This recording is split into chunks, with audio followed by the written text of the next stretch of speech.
Listen, there are 7.75 billion people in the world, and one man was able to reduce all of them down into 4 categories. That's right, this guy right here. I'd like to introduce you guys to Richard Bartle, which is just an incredible name. And so what Mr. Bartle was able to say is there's basically a spectrum out there that breaks down into 4 quadrants, and every player in the world falls into one of these quadrants. You know, they might enjoy things from all of the quadrants, but where they land is really like the core of where they get enjoyment from in games. All right, so we have our quadrant here, right? In the x-axis, we have players on the left and world on the right. And then in the y-axis, we have acting at the top and interacting on the bottom. So right here, we have 4 quadrants that every player belongs to. Let's start with the first one. Killers! This guy reduced everybody down into 4 quadrants and called one of them killers. That says a lot about gamers as a culture. All right, and we'll go through more details about what all 4 of these are, but killers are somebody who likes to act on a player. There's somebody who probably plays like a lot of FPS. On the flip side of that, you have socializers. And these are people who, again, enjoy other players, but instead of trying to like kill them and acting upon them, they like to interact with them. They're more cooperative. They like to play with their friends. On the flip side of that, we have world, right? So people who like to act on the world would be achievers.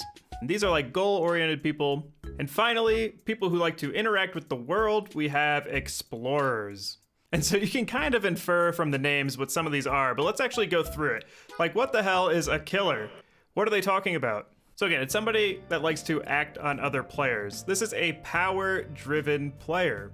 And this is definitely the most troll and biggest grief-oriented player. If I had to give you like one image to describe this guy, imagine somebody who just spawn camps the entire game and doesn't care about the objectives or anything else. So pretty much every game of Battlefield, right?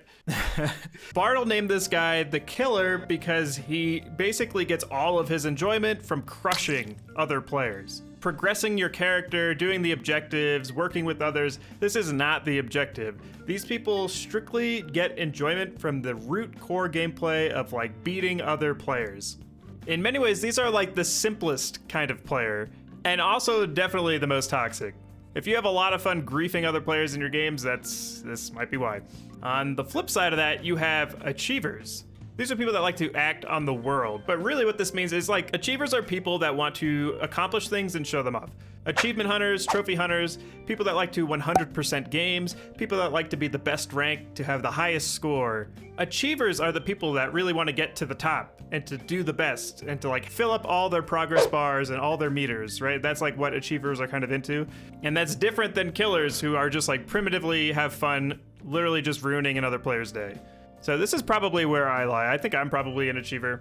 Next, we have socializers. So again, as the name kind of suggests here, these are people that like to deal with other players. They like to establish interpersonal connections and relationships, right? They like to interact with others. So these are MMO players for sure. Many studies say the vast majority of people are just socializers, because that's kind of like the more casual gamer, right? These are people that want to play with their friends or do co-op or, you know, meet people and make friends. But it's not just strictly multiplayer. Like how this translates to a single player game is if you played something like Stardew Valley or Harvest Moon.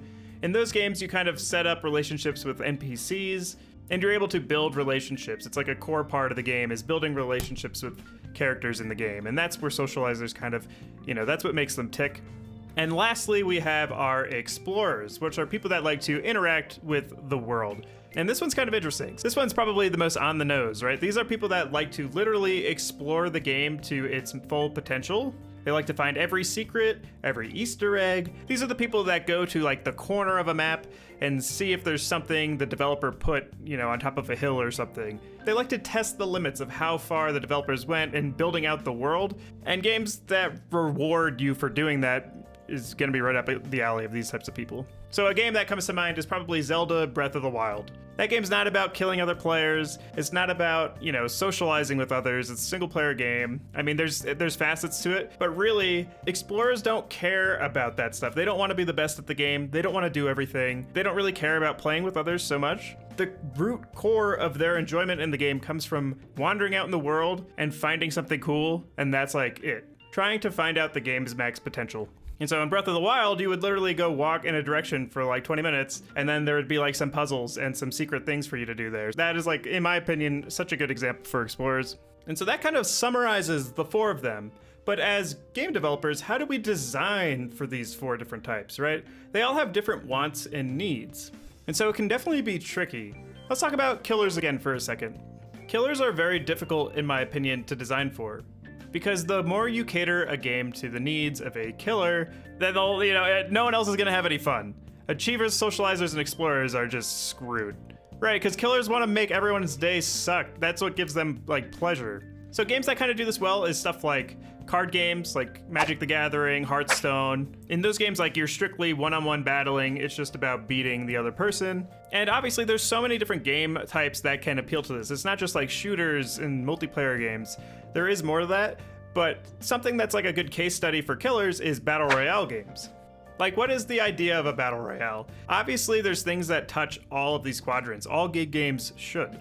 But when we just focus on what is the core of a battle royale, it'll be like 100 people or something land in a map, and one person wins, or one team is left and they win. And how do you win? You kill everybody.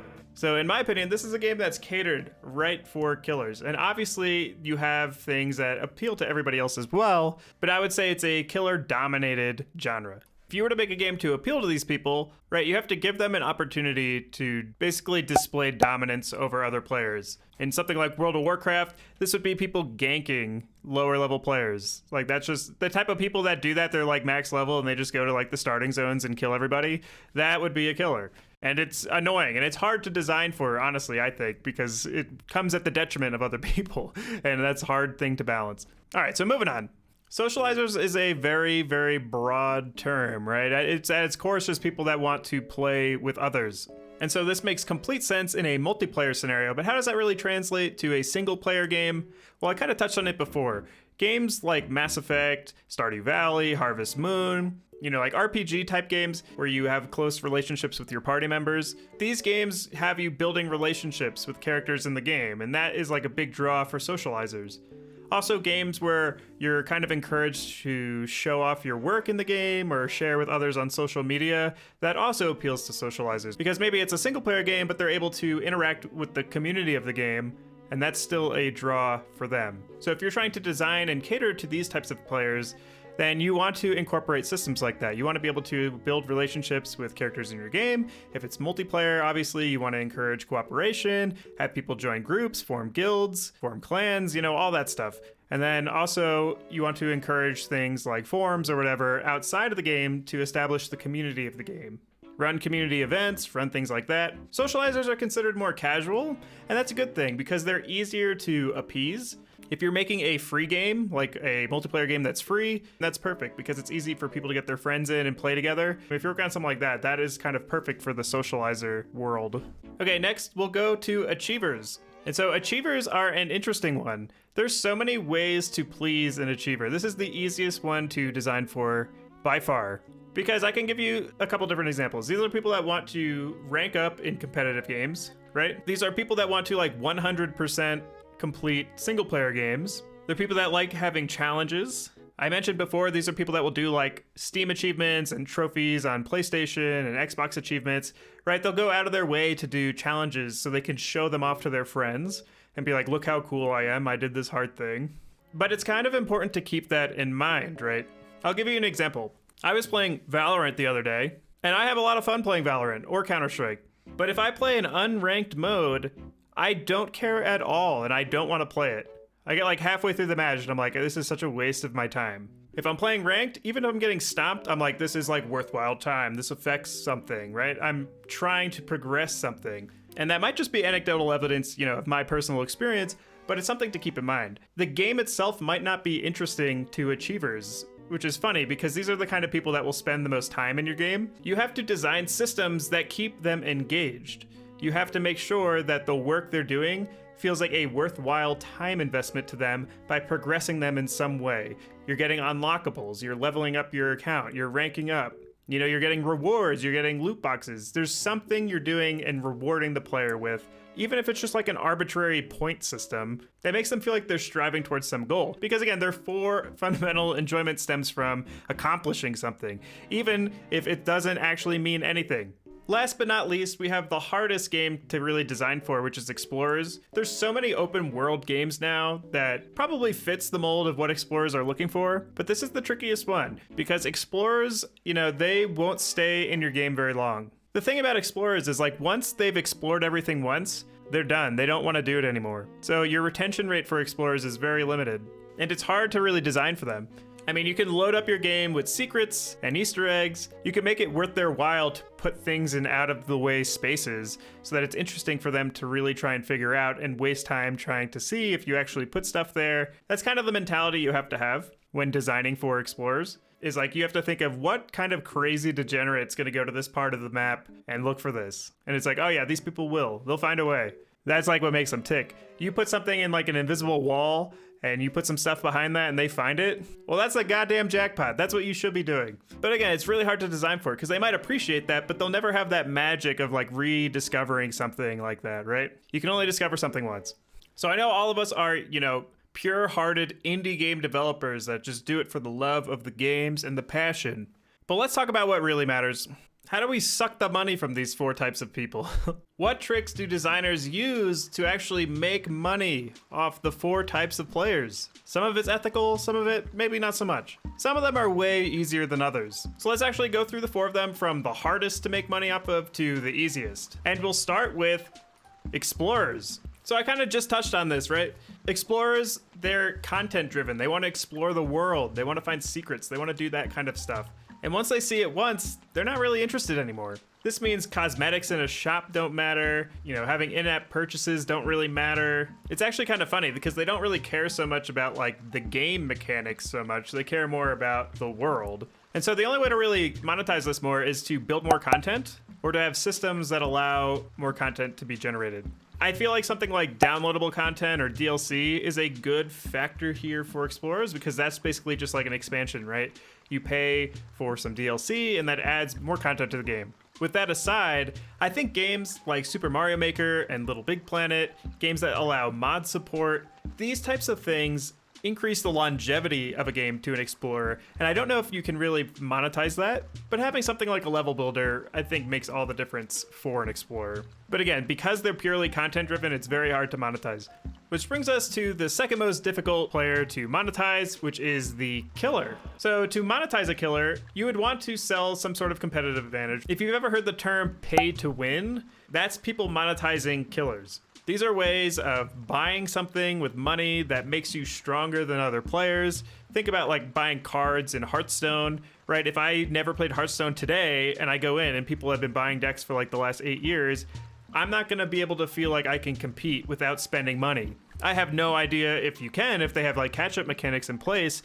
It doesn't really matter. I have the feeling that I need to spend money to, you know, get an advantage. Or maybe you're playing like an FPS game and you can buy like the best guns in the game with real money and then everyone else is just going to be like frustrated. See, that's the thing with monetizing competitive advantage and marketing for killers is that you have to be very careful with it. Because if you have a game that's like skill-based and some people are just buying ways to be better, all the people that aren't going to be spending money are going to quit the game because they're pissed off. And then people won't want to keep buying stuff because there's not as many people to kill and their enjoyment of the game overall goes down. And then that's how you just lead to a dead game. And this has happened time and time again. I remember this game, All Points Bulletin, was a very big offender of this. You could just like buy all the best weapons and it was like so aggravating trying to even compete. So there's a balance with killers. You really got to make sure you're not compromising your game by trying to market to them. Okay, so then let's go to our next thing, which is socializers. Now, socializers, again, are kind of synonymous with casual gamers. So most like mobile game marketing schemes already appeal to socializers. And I can tell you the biggest one everyone knows off the bat is cosmetics. Selling skins or character cosmetics so that people can, you know, play with their friends and then show off like how cool their character looks to their friends is the key way companies monetize these types of players. Because like explorers, socializers don't care so much about like the game mechanics so much. It doesn't mean they don't care about it, but that's not like what makes them tick. they're most interested in like working with others or interacting with others. Right, I'm sure you have a friend that spends like way more time building out a character than actually playing the game, or like working on their player house in like an MMO over playing the game. These are people that just socialize. They just want to hang out, talk to others, and show off cool stuff. All like the hardcore aspects of the game don't really appeal. And so cosmetics, things like housing items, monetizing ways of acquiring more of those types of things, paying for ways that basically unlock opportunities to engage with others more frequently. Maybe you have to expand your guild roster and you have to pay to do that. I'm not saying these are good practices, I'm just telling you what people do. But really, I think cosmetics are the primary thing. And then finally, you have the Achiever. And the Achiever is your big fat whale. Prime example, Lost Ark is a big free MMO that just came out in the West in February. And at the end game, you basically get a set of gear and you just upgrade it like a ton of times. In order to upgrade your gear, you need to have crafting materials. It gets more and more expensive the higher you get, right? The further upgraded you are. And then you also have like a less % chance of it succeeding. So let's say I've upgraded like 10 times. I now might only have like a 40% chance to actually complete the upgrade and still waste all those materials. And so this is like an RNG luck-based system that requires like a heavy time investment to progress. And so I can either grind it out for weeks or months, or I could just pull out my credit card, do a couple swipes, and then I can catch up in like a day. And with a system like this, games are able to pull out thousands and thousands and thousands of dollars from people. If you look at big gacha games like Genshin Impact, some guy spent $70,000. That's just one guy. And this is like a mild case in MMOs. There are some big whales out there, and achievers are kind of it because they like to feel like they're accomplishing, they're progressing their character, and they like to show off those accomplishments. And in order to do that, well, there's a ton of ways you can kind of monetize that. And a lot of them I think are unethical, right? There's some games out there where as you're playing the game, you'll unlock like a ton of stuff. And if you don't beat the level or like you lost before it completed, they don't give you any of them. So they like show off to you, hey, you unlocked like these 12 things, but in order to actually, you know, receive them, you got to beat the level. Would you like to pay real money to like try again? And so it can be a little shisty. But at its root, how you monetize achievers is you kind of hide progression behind some sort of paywall.